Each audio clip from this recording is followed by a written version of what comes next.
Since the side effects of the reality of COVID-19 hits Nigeria, the government have been seen to be putting in place measures to cushion the harsh effects to this reality. But it seems that the attention is focused more on the people that the government calls the vulnerable, which is the poorest of the poor. Why focus the attention only on the poor? Are they the only ones suffering the bite of COVID-19? These are the questions entrepreneurs who run small-scale enterprises are asking. They want Nigeria to prioritize and support small growing businesses as they are the lifeblood of the economy. To bring to light this dilemma that these entrepreneurs are going through, I will be speaking to Ada Osakwe. She is an economist, entrepreneur, and CEO of Agroli Ventures. Hello, Ada. Welcome to Today's Business. Hello, Ada. Are you with me? I just hear that we have Ada back online. I do hope she stays with us because this conversation is pretty important. Hello, Ada. Welcome to Today's Business. Hi, can you hear me now? Hi. It's such a huge relief to hear your voice after several times of several trials of getting you here. It's such a huge relief to hear your voice. Yes. All right, quickly, I just want to get your reaction to CBN's reports that 80,000 loan seekers have applied to the 50 billion naira targeted credit facility introduced by the central bank. And out of the 80,000 people, 40,000 are household, meaning the remaining 40,000 would be SMEs, right? And that they no longer need the business plan and other requirements needed to get this done. I just need your reaction on that quickly before we jump into the call for action. Yes, so I think it's very, very great. Thank you for that. And it's very interesting that the 50 billion naira that had been set aside for SMEs and households, which is, they said 25 million naira maximum for SMEs and 3 million for households. I actually did some modeling on that just sometime last week and actually assumed a 50-50 split. So it's interesting to see that it's actually emerging to be a 50-50 split of 40,000 of the 80,000 applications being households. And with that, what that means, it means that the maximum number of SMEs that can actually access that loan is only about 1,000 to 1,200 people. So if you say that in a country of 73,000 SMEs, you're only providing a measure or an intervention that can only give 1,200 of those, it makes no sense to me. We need to do a lot more. The government needs to do a lot more for SMEs. We account for 86% of the workforce. If it's the other side of the coin right now, when there's a government shutdown like this, an economic shutdown, there are a lot more things that are going to happen. You need to retain jobs. We need to focus on retaining jobs so that we can avoid more people going out onto the streets. Just to bring it to just to recall, the SMEs in 2019 is said to have contributed between 48 to 54% of the national GDP and accounts for 96% of businesses and 84% of employment. There is this thing that's going on social media, and you're part of the people that are bringing a call to action for the government to prioritize SMEs and pay attention and support small and growing businesses. Now, I mean, could you just take us through some of the immediate policy recommendations you have made for the Nigerian government at this particular point in time? Because I think they are bent on focusing on the poorest of the poor.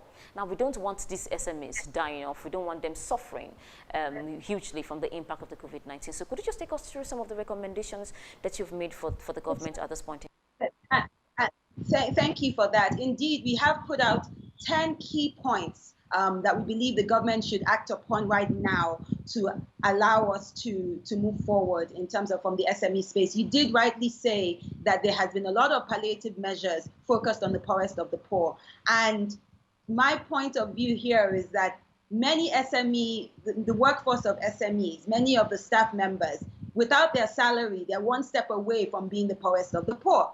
So if they don't have monthly salaries because there are no revenues because of a lockdown, we have to do something about it, and nothing is being thought of. So we've come up with 10 recommendations, 7 of which are immediate relief actions that should be taken within the next week during this lockdown, including providing 30 billion naira of grants. Notice I said grants because you mentioned earlier how the government was very quick to emphasize they're giving loans. I don't understand how a lockdown which was imposed by the government, not any fault of SMEs or anybody else, we should be paying for it through loans that are still at a cost. Some businesses don't like loans. They don't like taking on debt.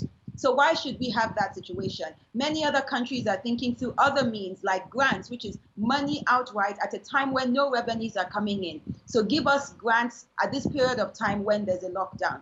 The second thing we're also saying is that there should be forgiveness and moratorium of loans by many banks, and the central bank has already announced that, but some commercial banks have done it. Many others haven't. I believe the many others should follow suit and right now hold off on collecting repayments on their loans. We believe the government should also use its position to guarantee new lending, guarantee loans for people who want to expand at this time, especially if it is in an area that would make sense post-COVID.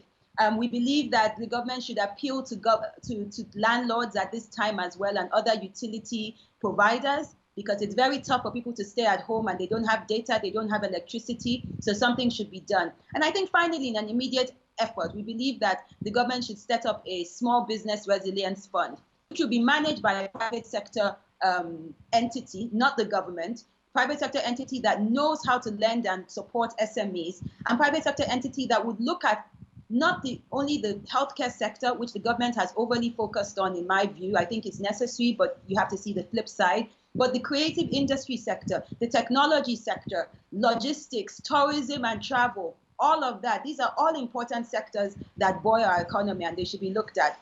And if you can still hear me and you give me a few more seconds, the last three are that we should be included in the task force that the president announced 2 days ago, that they're looking at policies for the Nigerian economy functioning with COVID. We should make sure that SMEs are included there, some of the traditional enterprises that already exist, the NASME and all the other organizations. And finally, with regards to Lagos State, we should proactively see a scenario that Lagos removes taxes and gives free transportation to a lot of the staff who come to work, because by the time we come back to work, the recovery will be very slow. People won't be demanding as much goods. So it's going to be very difficult. There was already a ban on Okada, so it was already more expensive. It usually accounts for about 40% of their monthly salaries. So Lagos State should also consider giving free transportation for at least a 3-month period by the time we come back after the lockdown. Thank you. Right, Ada, thank you very much. Well said. But finally, in a sentence, if you can, how can SMEs position themselves not to, suffer from the brunt of this COVID-19? It's very difficult, and it's a great question. And what I'm saying to SMEs today is that think about the future. Use this time well and think about how your business and how your current business model is going to survive even post the lockdown. Some businesses are not going to survive, and we have to be very frank. And I'm encouraging a lot of businesses, SMEs, to think about digital transformation in their businesses, because COVID has exposed us to the fact that if you're not at the forefront of technology innovations and digital, it'll be very difficult to work. Or putting light into the issue of the SMEs and how they are impacted by the COVID-19. All right, Ada is an economist and the CEO of Agrili Ventures. Well, that is how we come to the end of today's business. I mean, it's been a beautiful edition. Until tomorrow, please stay safe.